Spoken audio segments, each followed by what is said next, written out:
3% सर्प ऐसे होते हैं जिनमें जीवन होता है। यानी अगर उस सर्प की मृत्यु हो तो उसको मनुष्य का शरीर मिल सकता है, जीवन उसमें होता है, वो मनुष्य का शरीर धारण करता है। जिसमें जीवन नहीं होता, उस केवल आत्मा होती है, उसे मनुष्य का शरीर नहीं मिलता है। उसे वो कीड़ा मकोड़ा और वही सब बनता है, तिलचट्टा और मच्छर, ये मक्खी, यही बनते हैं। लेकिन जिनमें जीवन होता है, जैसे आप समय जीवन है, जीवन में 5 चीजें जुड़ी रहती हैं, आत्मा के साथ 4 चीजें और रहती हैं। आत्मा के साथ बुद्धि, चित्त, वृत्ति और मन रहता है।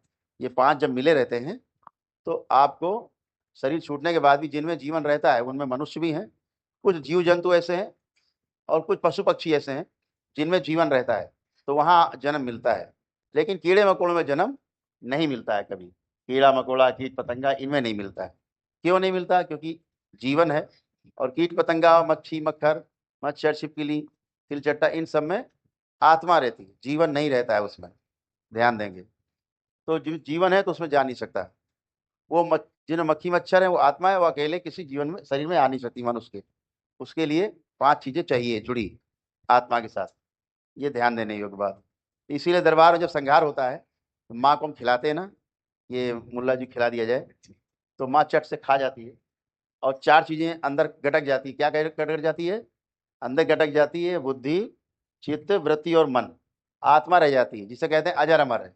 माँ उसे जैसे जामुन खा के आप गुठली थूक देते हो ना, ऐसे माँ उसको फूक, आत्मा बाहर निकल जाती है। 4 चीजें माँ हजम कर जाती है। तो अब उसका जन्म कहाँ होगा? कीड़े मकोड़े में आत्मा बची। अब बुद्धि, चित्त, वृत्ति, मन है नहीं उस पे, तो मनुष्य का शरीर नहीं मिलेगा, किसी जीव जंतु का नहीं मिलेगा। जीव जंतु माने वो जीव जंतु जो आपके बुलाने से आ जाते हैं और आपके कहने से चले जाते हैं, जैसे कुत्ता, बिल्ली, हाथी, घोड़ा, गधे, जो भी चीजें हैं।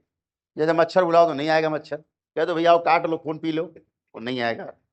छिपकली बुलाओ नहीं आएगी, तिलचट्टा बुलाओ, मक्खी बुलाओ नहीं आएगी, मेढक को बुलाओ नहीं आएगा। तो जो आपके संकेतों को नहीं समझ रहा है उसमें जीवन नहीं है, यही प्रमाण है। जो आपके संकेतों को समझता है, आपकी बात को समझता है, जानवर या पक्षी, तो समझ लो इसके अंदर जीवन है। क्योंकि जीवन ही जीवन के संकेतों को ग्रहण करता है। जैसे मोबाइल आपके पास है और मेरे पास है, तो बात हो गई दोनों में। अब आप है, मोबाइल ही नहीं, कैसे बात होगी? या मोबाइल है तो आप सिम नहीं लगा हुआ है, ठीक है। तो जिनसे जो आपकी बात को समझते हैं जीव जंतु जानवर, उनमें जीवन है। यानी उनकी कभी मृत्यु होगी तो सीधे मनुष्य का शरीर धारण कर सकते हैं। इसीलिए जो पालतू जानवर होते हैं उनको मनुष्य का शरीर जरूर मिलता है, 100% मिलता है। क्योंकि मनुष्य के साथ रह करके वो मनुष्य जैसा ही बनना चाहते हैं, प्रेम करते हैं आपसे वो। इसलिए मृत्यु के समय उनकी छवि आपकी होती है उनकी आंखों में, तो अंतिम इच्छा उनकी होती है, तो उनको मनुष्य का शरीर ही मिलता है, पेट्स को हमेशा।